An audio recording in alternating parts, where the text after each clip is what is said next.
All right, this is the next... Ugh, the door! Did that just close on its own? Don't tell me we can't go back. I don't know. Let's see. Damn it. It looks like it locks automatically. Is there any other way out? Well, there's another door over on the right. There's a card reader next to it.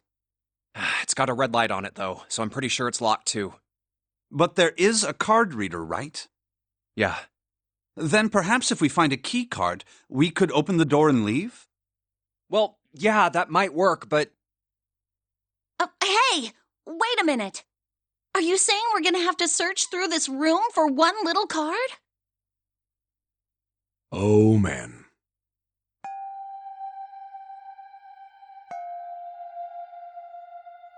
Looks that way. No way! For real? Well, we can sit down and wait to die, if that's what you prefer. I rather doubt that, however, so it would be wise to start looking. We haven't much time. Let's find that key card. Oh, and the Neptune key as well. We won't be able to get through the hallway without it. All right then, let's begin.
A picture? What the hell is this? This man with a mustache on the right. He's the same guy we found murdered in the captain's quarters. He had the zero bracelet on his left arm. And this second man, with the glasses and a doctor's coat. He's the ninth man, the one with bracelet number 9. He died after he went into door 5. But this guy, the one in the striped suit... Oh man, that's Ace. Yeah, I guess it is. No doubt about it. But what does it mean? What is Ace doing in this picture? Not only Ace, the ninth man and Cap too. And they look happy, like they knew each other well. Why? How? How in the world are these 4 men connected? You say Ace is in that picture? Yeah, it doesn't look like it was taken recently though. Ace, the ninth man, and Cap all look about 10 years younger. Ah, so the ninth man and the man you found murdered in the captain's quarters are also in the picture? Yeah. Is there anyone else? Or are there only 3 people in the picture? I'm afraid I can't see it. No, there's one more guy. He's got kinda long hair, he looks smart, but a little cold. He's the only one I don't recognize. What's the date of the photograph? It doesn't have one. Did you look on the back? The back? Yes, the reverse. The other side. Huh. Praying for the success of the Nonary project. With Nijisaki, Kubota, and Musashido. Huh. Then the 4 men in this picture were the organizers of the Nonary game 9 years ago. That means Ace, the ninth man, and Cap were all responsible for making it happen. But I feel like I should be more shocked about this. It's almost as if that's just how things were always supposed to be. Why? Why am I not surprised? Ace was the one in charge of the Nonary project, but then why? Why am I so calm?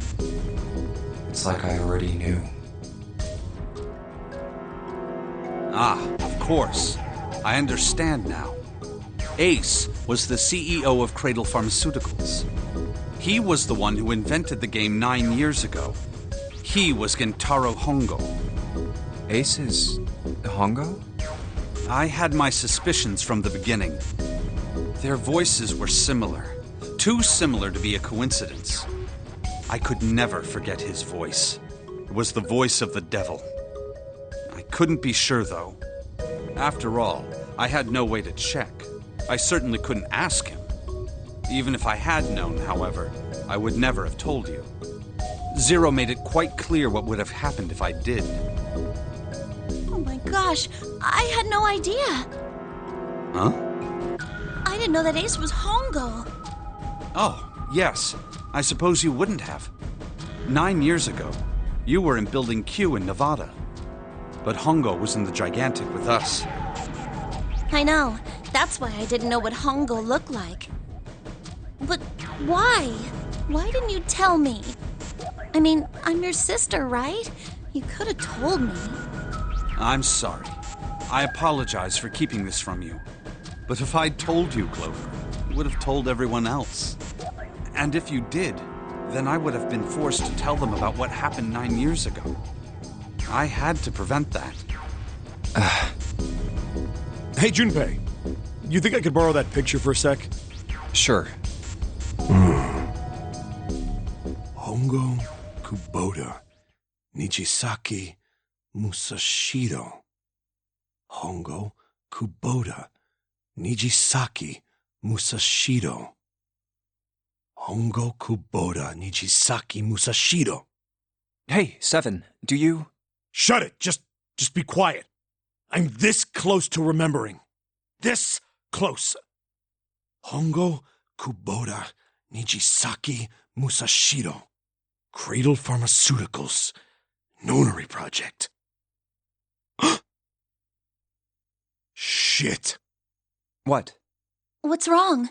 Holy shit, this is nuts. What's nuts?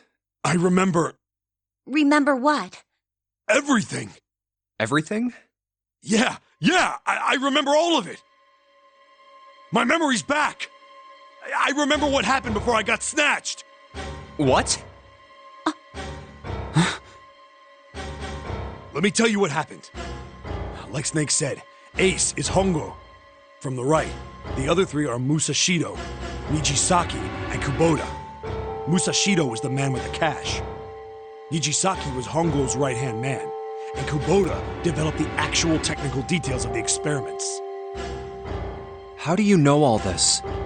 Come on, man, I told you, I finally got my memory back. No, that's not what I mean. I'm trying to ask you why you knew all this stuff in the first place, before you forgot it. You really want to know? Of course. Me too. This is gonna take a while. Hell, it'll probably take me a good 3 days to tell you everything. Well, we don't have 3 days. Just give us the short version, alright? Short version, huh? Alright, fine. I'll give it a shot. No promises, though. I'm a detective.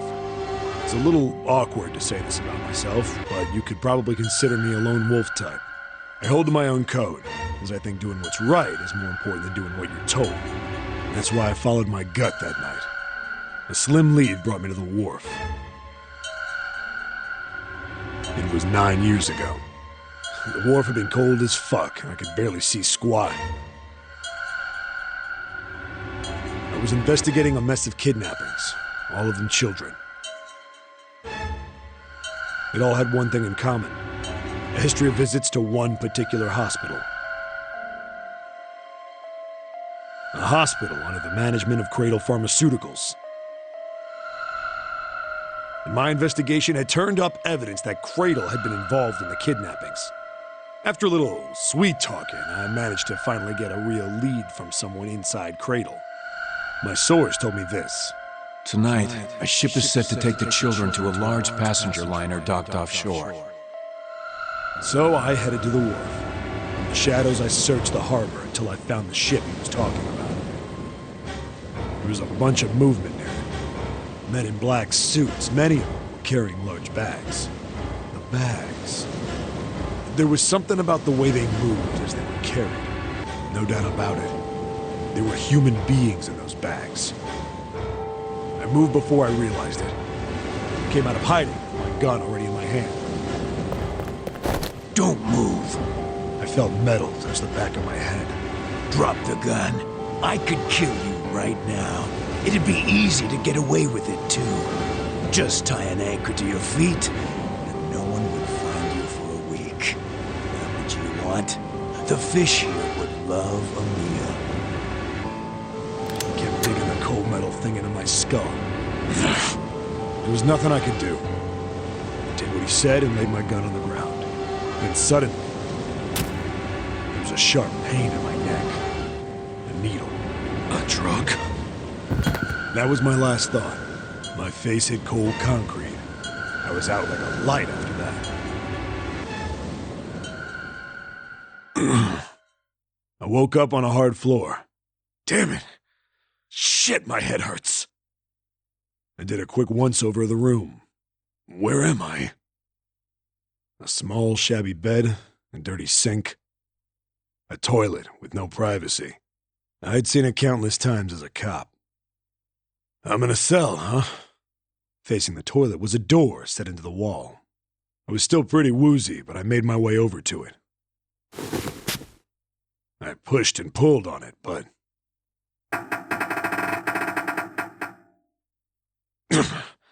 it won't open. Not like I expected much else. Would be dumb enough to put me in a cell and leave it unlocked. Threw myself against the door a few times, but it wouldn't budge. I knew it. I gave up and made my way back to the bed, and sat down. Huh. I sat there for a very, very long time. Who knows how long. Then, I heard a faint voice.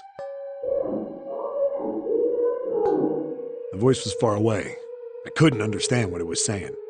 But I could hear one. It was pretty high, probably a little kid.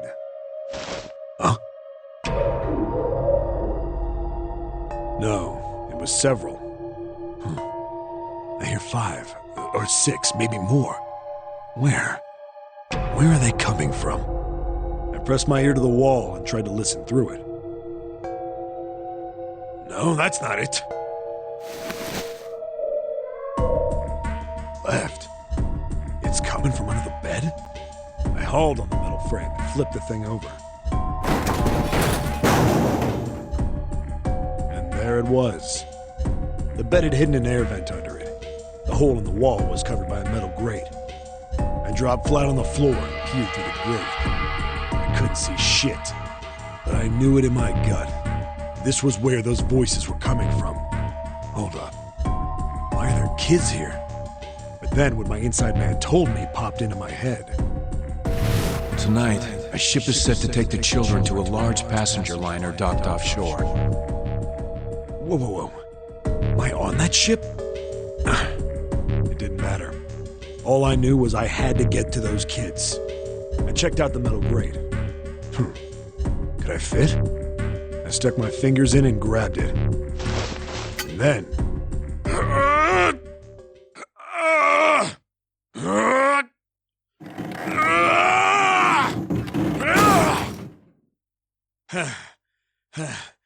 Yeah!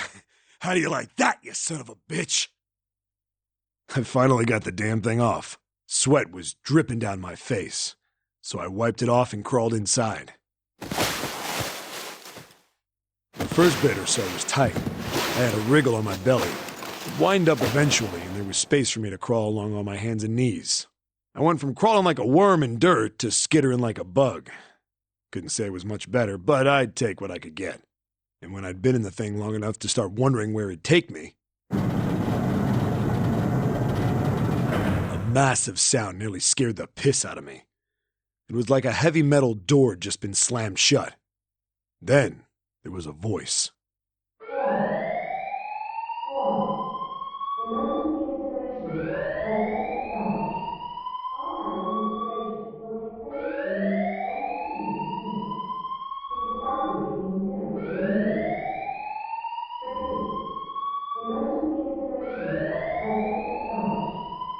What? I wasn't sure what it meant, but anything with incinerator is bad news. Then, almost as if that was a cue, I heard a mess of young-sounding voices. A bunch of them were straight up screaming in terror, and all the sounds together made a howl that made the hair on my neck stand straight up. Damn it! What the hell is going on here? I scrambled through the duct as fast as I could. I made a giant racket, but I didn't care at that point. I soon found a metal door on the left side of the duct. The kids were screaming on the other side. I found it. I yanked the handle and threw the door open. I almost ripped the metal off its hinges. What the hell is this place? I couldn't believe what I saw. The room had a dome up top, and there had to be about 9 walls, all the same size. Up in the ceiling was an upside-down funnel, almost like a chimney. I looked down. There they were, the kids I'd been searching for. They all gawked up at me, suddenly silent, for the moment, from surprise and fear. Scared of the room or me, I couldn't tell. Probably both, actually. Not like I can blame them running into a mug like this when they're already scared shitless. I snorted at my own dig at myself and turned to the kids. Don't worry, kids, I'm not your enemy. I'm one of the good guys. All of them stood there, frozen. Well, except one. He was a boy, slightly older than the others, in a private school uniform. Who the hell are you? He stepped forward and glared at me suspiciously. I'm a detective. I'm here to rescue you. It looked like they relaxed some the second I got the words out. How are you gonna help us? Where's the exit? There isn't one. The doors we came in through won't open, and the door over there... He kinda cut himself off. I think he was considering something before he changed his mind. Anyway, there's no point. We can't all get out of here. If we don't get out of here, we're gonna be burned to death. Burned to death? Can't you hear it?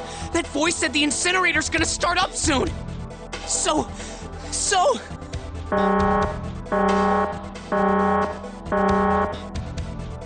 The voice spoke again.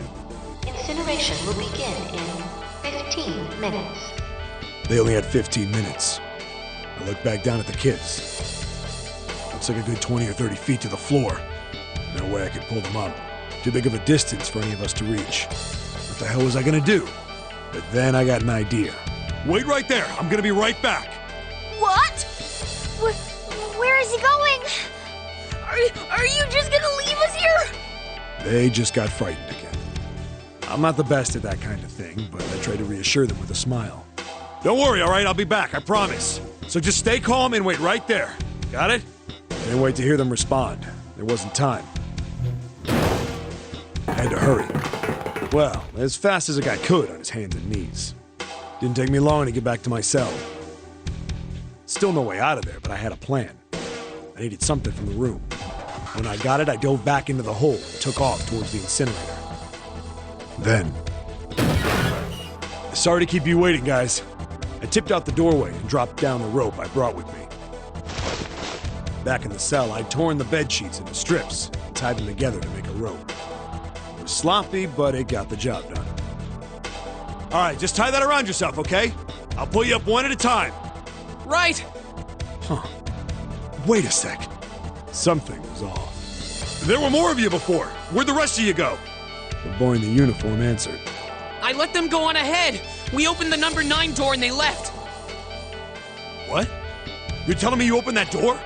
That's what I said! Then what the hell are you doing here? We couldn't go with them. Why not?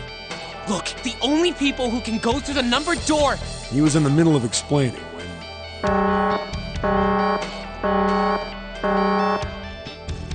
Incineration will begin in 5 minutes. The wall shook a bit from the voice bouncing around. Look, that can wait, all right? Just get us out of here! Right! I grabbed onto the rope. The first one I pulled on was a girl with a ponytail. Next was a girl with a red necktie. A boy in a jacket came after. He said he'd climb up on his own. The boy in the uniform was the last up. Like the other kid, he climbed up the rope himself. He looked pretty scrawny, but I guess he was stronger than he looked. He moved fast, but when he was almost to me, we heard some knocking. Everyone looked at the door. It had a thick, square window set into it. On the other side, an angry face was staring in. God damn it! What's going on here? Why is the room empty? Where the hell are those fucking kids?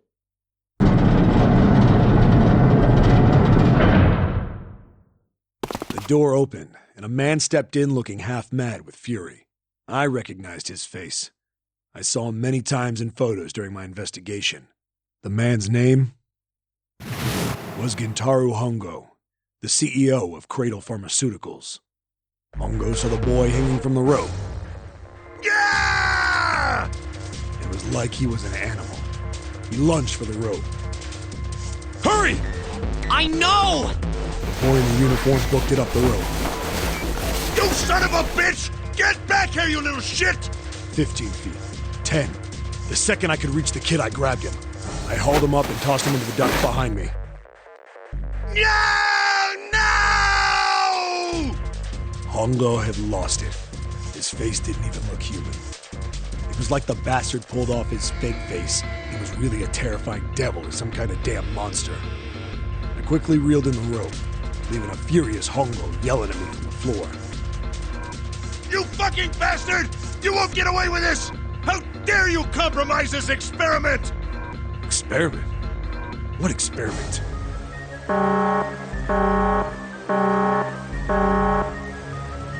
Incineration will begin in 1 minute. Hey, old man! What the hell are you doing? Hurry up! The boy in the uniform was trying to get my attention. I may have thrown a salute in the raging asshole's face before I closed the door behind me.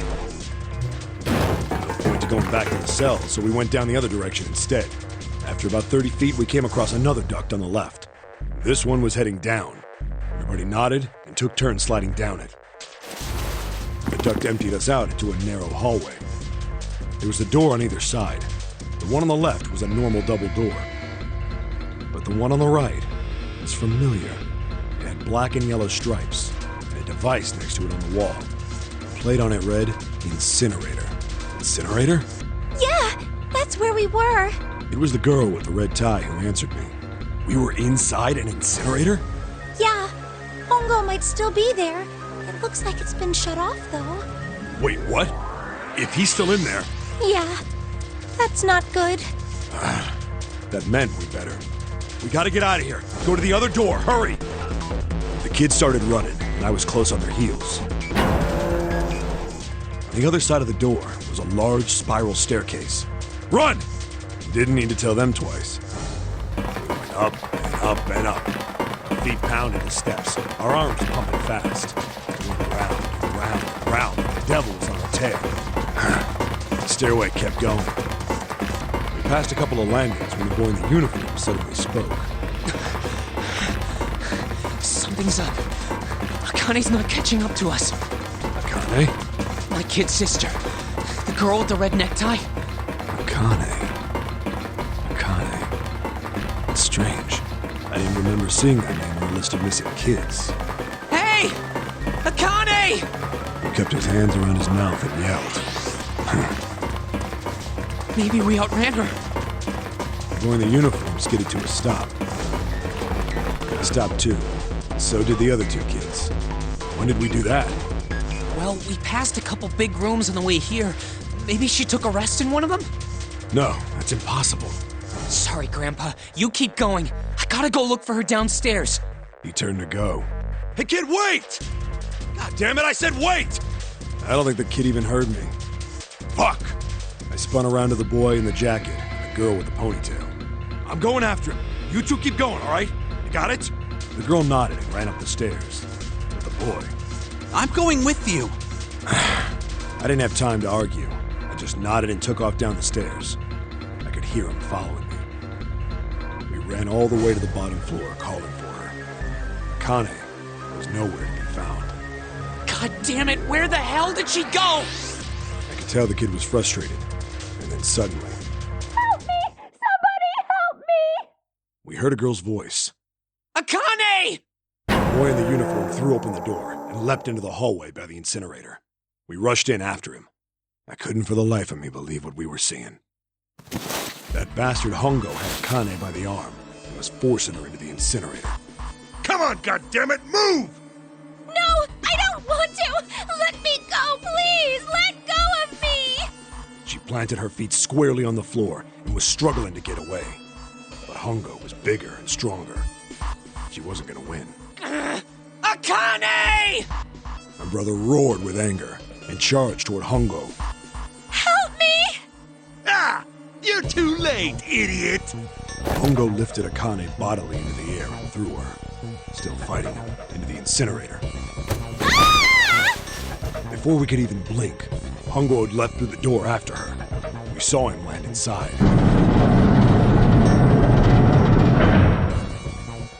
And then, the door slammed shut. We ran to the door. We did everything we could think of to get the thing open. But... Ah! Fuck! It's no use! The goddamn thing won't move an inch! He started slamming his fists against the door. He was close to shattering his knuckles with how hard he pounded on it. Akane! Akane! Are you okay? You came back! Her voice was muffled, but all of us could hear the sheer terror in it. What should I do? I think I'm trapped in here!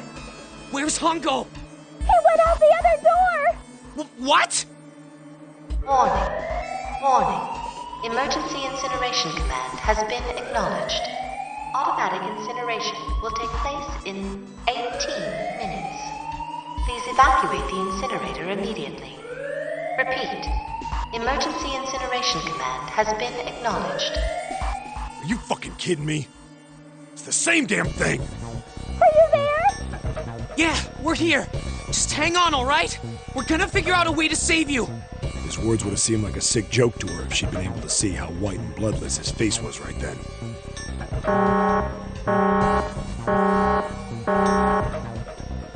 Incineration will begin in 17 minutes. Please! Please help me! I'm really scared! I don't want to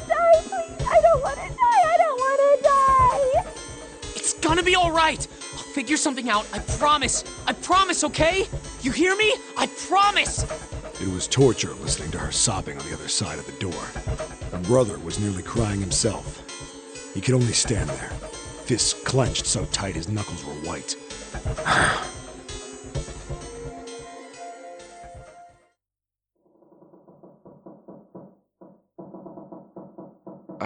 What happened then?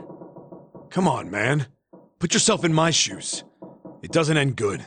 You think I want to remember that? Then... Yeah. Shit. If I'd known it was gonna be like this, I almost wish I hadn't remembered. Hey, are you sure? Huh? Look, I don't want to ask this either, but there's something I don't get. So if you could just tell me, did that girl, Akane, really... Yeah, I'm sure. There wasn't anything we could do. After a while, the countdown ended, and we heard something... burning. The fire stopped, but we still didn't move. Me and the jacket kid were frozen. The boy in the uniform collapsed as if he couldn't hold himself up anymore. A few minutes passed. The door opened.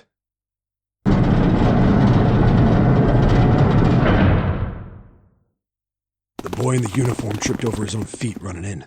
We followed, too numb to speak.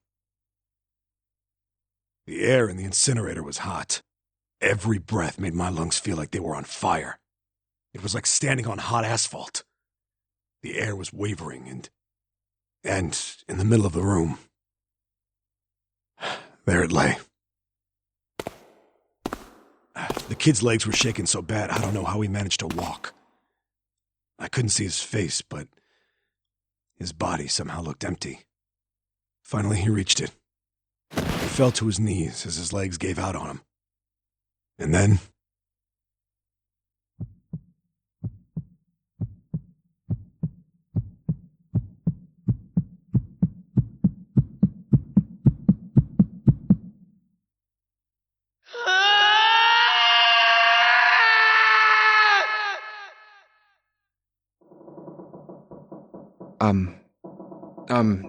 Can I ask you one more thing? What's that? The girl, Akane. What was her last name? What does it matter to you? Just tell me, okay? Please? Kurashiki. Her name was Akane Kurashiki.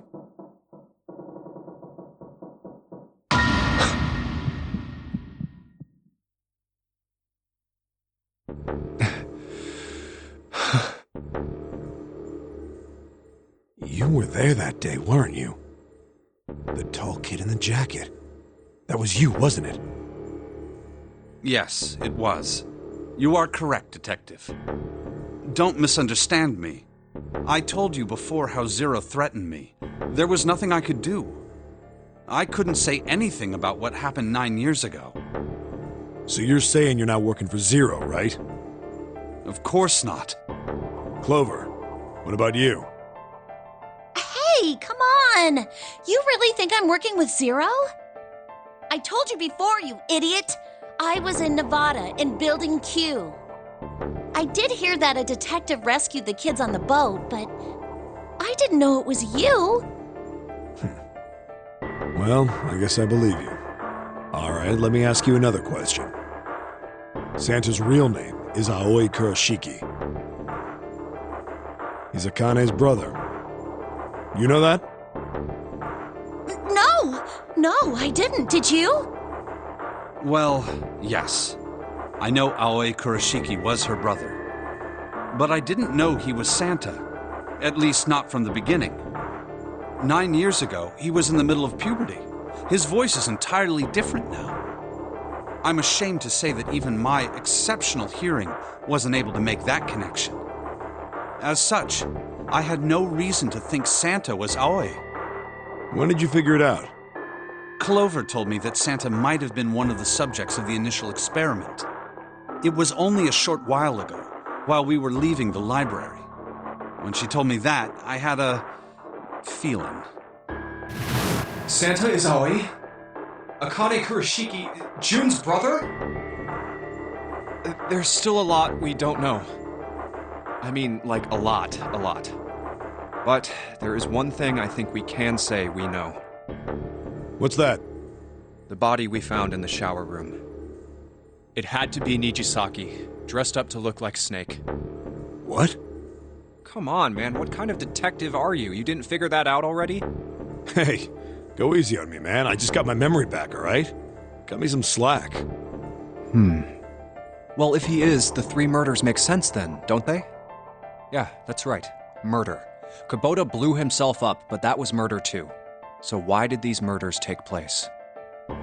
If Junpei is correct, and the body in the shower room was Nijisaki's, that means all of the people who were murdered were involved with the creation of the Nonary project. Kubota, the person who conducted the actual experiments. Nijisaki, Hongo's assistant. Musashido, the man who financed the project. You mean this was all just revenge? Santa is Zero. He's getting revenge for the death of his sister. That's why he killed them. No, I don't think Santa actually murdered anyone. If I'm right, then it's not hard to figure out who the next victim's gonna be, is it? I'm pretty sure I don't have to tell you. Yes. Yep. Right. The next target will be Gentaro Hongo. The person who planned the Nonary project. In other words, Ace. What? What the hell's going on here? It must be 6 a.m. Our time is up. Shit! Come on, we need to get out of here. How? I'm betting this sucker opens the exit. Come on, let's go.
Huh.